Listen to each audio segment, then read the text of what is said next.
Hi guys, so for today's video, I'ma teach you how to make this kind of stuff. Let's go!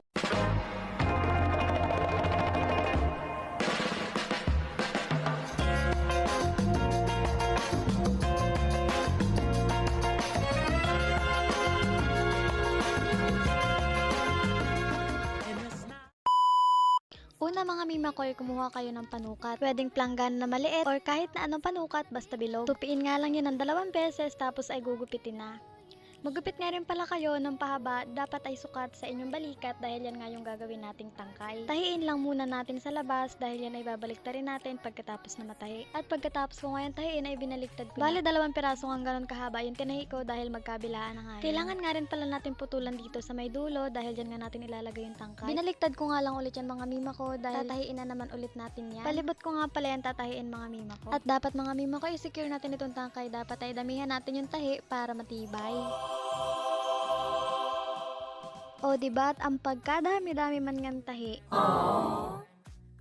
At ganito na nga ay itsura niyan mga mima ko kapag binaliktad ko na. At pagkatapos ko nga yan tahiin ay yung kabila naman. Hindi ko na lang binidyohan kasi syempre mahasil. Pagkatapos nga yan ay lalagyan ko naman siya ng garter. Hindi ko nga pala kayang maglagay ng garter na mag-isa kasi kailangan ngang hilahin. Kasi kapag hindi nga hinila ay wala ring effect yung garter. Kaya naman nagpatulong na ako dito sa aming kapitbahay na si Ma'am Sai. Woo!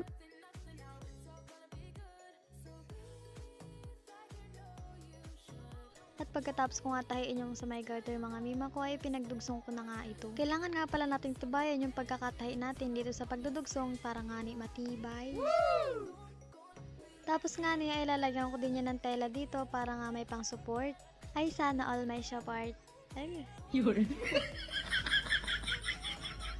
Kailangan nga rin pala natin sukatan itong underbust natin dahil lalagyan nga natin yan dyan ng garter mamaya. Doon ko nga pala nilagay yung garters, doon sa sinasabi kong support kanina. Ayan na nga at nailagay ko na yung garter, talaga naman nga malakas ang hinat mga mi. Hindi na talaga yung mahuhulog sa inyo kapag yan ang sinuot nyo. At ito na nga yung result mga mimi ko, hope you like it.